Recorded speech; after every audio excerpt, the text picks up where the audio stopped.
বিসমিল্লাহির রহমানির রহিম। আমাদের প্রিয় নেত্রী, বাংলাদেশের অবিসংবাদিত নেত্রী, গণতন্ত্রের মা, দেশ নেত্রী বেগম খালেদা জিয়ার রোগ মুক্তি কামনায় আজকের এই দোয়া মাহফিলের সংগ্রামী সভাপতি, বাংলাদেশ জাতীয়তাবাদী ছাত্র দলের বিপ্লবী সভাপতি ছাত্রনেতা রাকিবুল ইসলাম রাকিব উপস্থিত রয়েছেন। প্রধান অতিথি ছাত্র দলের সাবেক সফল সভাপতি, আমাদের সকলের শ্রদ্ধেয় রাকসুর সাবেক ভিপি, বিএনপির বিপ্লবী সিনিয়র যুগ্ম মহাসচিব অ্যাডভোকেট রুহুল কবির রিজভী আহমেদ উপস্থিত রয়েছেন। জাতীয়তাবাদী ছাত্র দলের সাবেক সফল সভাপতি, বিএনপির যুগ্ম মহাসচিব সাবেক এমপি শহীদুদ্দিন চৌধুরী উপস্থিত, আজকে সঞ্চালক জাতীয়তাবাদী ছাত্র দলের বিপ্লবী সাধারণ সম্পাদক ছাত্রনেতা নাসির উদ্দিন নাসির সহ উপস্থিত ছাত্র দলের কেন্দ্রীয় নেতৃবৃন্দ, ঢাকা বিশ্ববিদ্যালয়, ঢাকা মহানগর, উত্তর, দক্ষিণ, পূর্ব, পশ্চিম এবং বিভিন্ন কলেজ ইউনিটের নেতৃবৃন্দ, সবাইকে আমি আমার ব্যক্তিগত পক্ষ থেকে আজকের এই দোয়া মাহফিলে যারা উপস্থিত হয়েছেন সবাইকে জানাচ্ছি সালাম এবং শুভেচ্ছা। আসসালামু আলাইকুম রহমতুল্লাহ। যেহেতু দোয়া মাহফিল আমাদের সকলের আবেগের স্থান, দেশ নেত্রী বেগম খালেদা জিয়া, তার জন্য দোয়া করবো আমরা প্রাণ খুলে আল্লাহ রাব্বুল আলামিনের কাছে, আল্লাহ যাতে দ্রুত আমাদের নেত্রীকে সুস্থ করে দেন।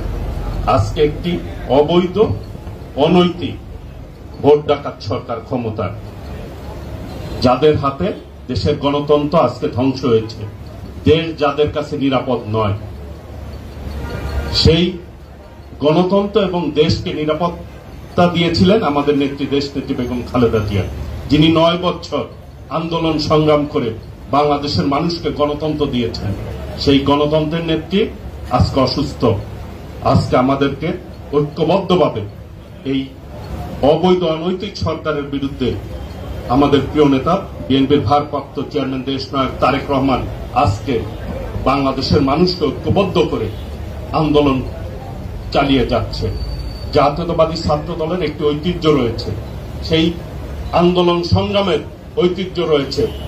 এই গণতন্ত্র উদ্ধারে 90-এর আন্দোলনে জাতীয়তাবাদী ছাত্র দল ভূমিকা রেখে দেশ নেত্রী বেগম খালেদা জিয়ার পাশে থেকে গণতান্ত্রিক আন্দোলনে বিজয় অর্জন করতে সক্ষম হয়েছিল।